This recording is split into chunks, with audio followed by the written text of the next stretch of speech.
Kevin, il est cofondateur de Shake Up Factory. Shake Up Factory, c'est un accélérateur de start-up spécialisé dans tout ce qui est agroalimentaire, industrie agroalimentaire, et cabinet d'innovation qui accompagne pas mal d'entreprises, y compris les moyennes et les petites, y compris les ETI. Et puis surtout, c'est quand même une belle signature. Vous avez été le fondateur et vous avez géré l'Open Lab pour la transformation digitale et l'Open Innovation de SEB pendant 5 ans.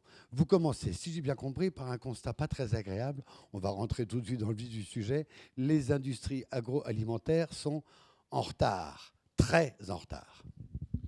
Très en retard et très à risque. Oui, donc comme l'expliquait Jérôme, j'ai passé 20 ans chez SEB, où j'ai eu la chance de gérer le développement de ce que sont aujourd'hui les premières gammes d'appareils de cuisine connectés au monde. Il a donc fallu apprendre à intégrer des nouvelles technologies dans une industrie traditionnelle.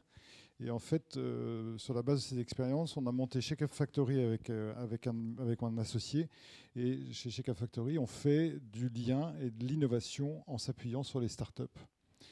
Le constat, c'est que ça fait quand même 50 ans qu'on produit. On fait pousser, on produit, on transforme, on emballe, on vend et on mange la même chose de la même manière. À peu de choses près. C'est juste, les Américains disent c'est insane. Il n'y a aucune industrie qui n'a pas été transformée en 50 ans.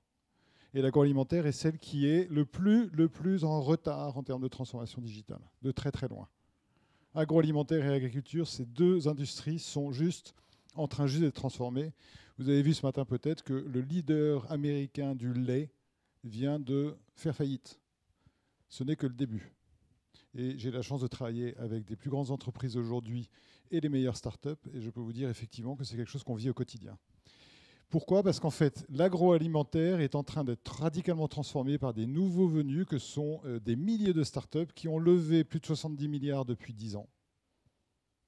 Et donc ça veut dire qu'elles ont aujourd'hui dans les poches plus d'argent pour inventer le futur de l'alimentation que l'agroalimentaire lui-même n'investit dans sa R&D.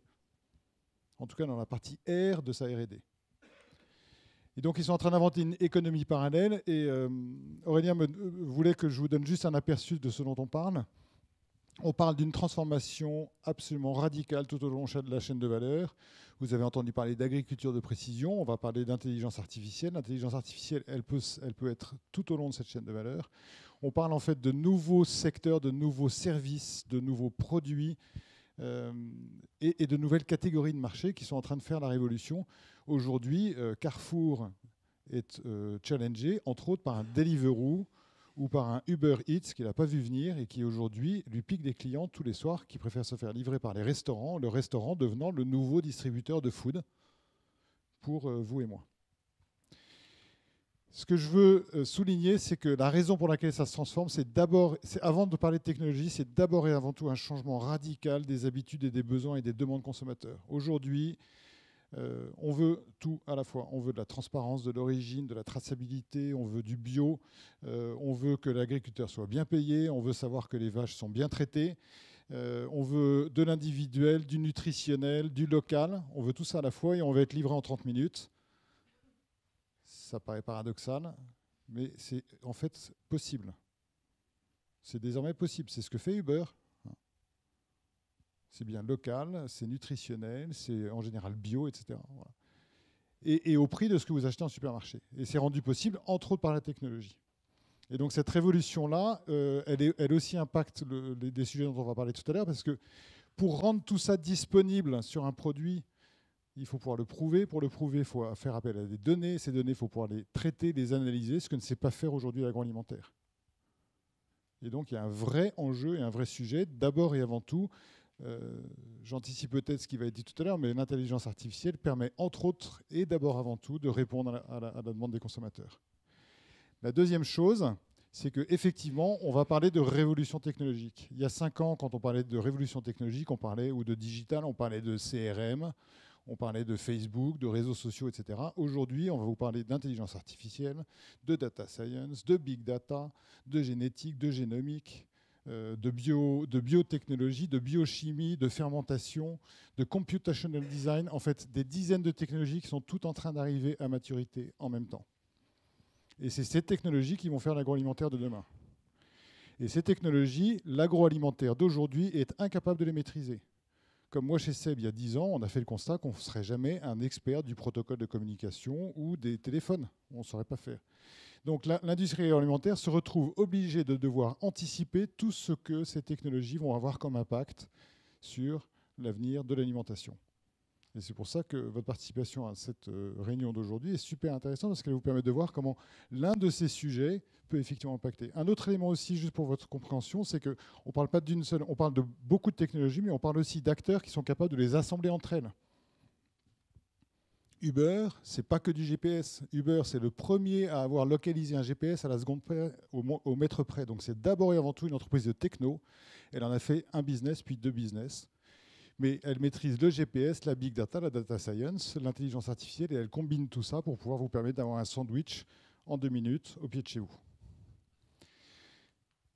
Et c'est le dernier point, derrière ces technologies, il y a de l'essence, un fuel, et le fuel, c'est la data.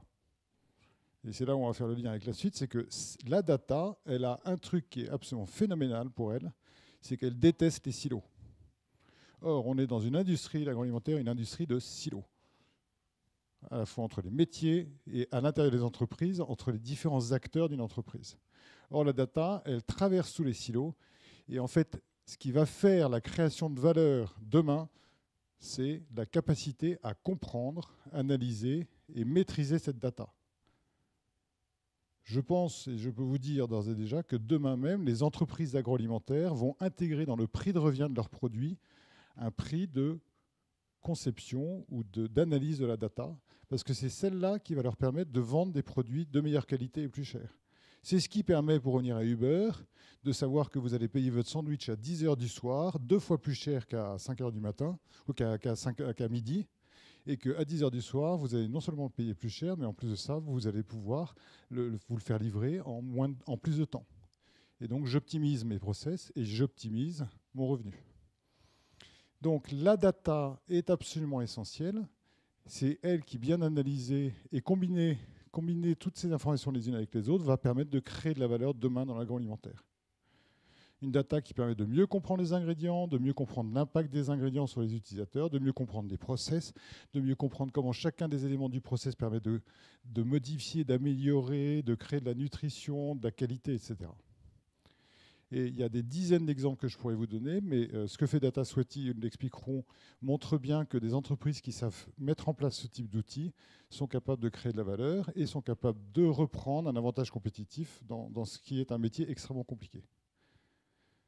J'en reste là. Je serai à votre disposition pour répondre à toutes vos questions tout à l'heure. Et j'espère avoir tenu le délai. Mais vous avez 3 minutes d'avance. Non. Si, c'est génial, formidable. Alors juste quand même, j'en profite parce que j'ai le micro. Vous disiez tout à l'heure, en n'anticipant pas sur ce qui va être dit tout à l'heure. Anticipons malgré tout. On a l'impression que dans les datas, vous dites ça fait au service de la transparence. Mettons à la rigueur, pour la rigueur des produits. Le data, est-ce qu'il va changer l'industrie? Est-ce qu'en fait, ce n'est pas disruptif du tout parce que c'est l'amélioration des process? On reste dans la bonne vieille industrie avec des capteurs un peu partout. Alors, c'est disruptif dans le sens où l'industrie agroalimentaire reste encore un métier très empirique. Dans le sens où on analyse jusqu'à maintenant, on a analysé assez peu de données. Et des outils comme celui de DataSweaty, je vois d'autres outils qui sont utilisés par exemple pour faire de la business intelligence intelligente véritablement, ou de la transparence véritable. On s'aperçoit effectivement que plus on commence à creuser, plus on découvre. Et donc, c'est une vraie disruption dans le sens où ça va amener même certains acteurs à totalement transformer leur modèle ou à changer leurs avantages compétitifs. Parce qu'on va s'apercevoir, pour avoir travaillé sur ce sujet, je vais prendre un exemple. Qu'est-ce qui différencie un meunier d'un autre? La réponse est là. Voilà.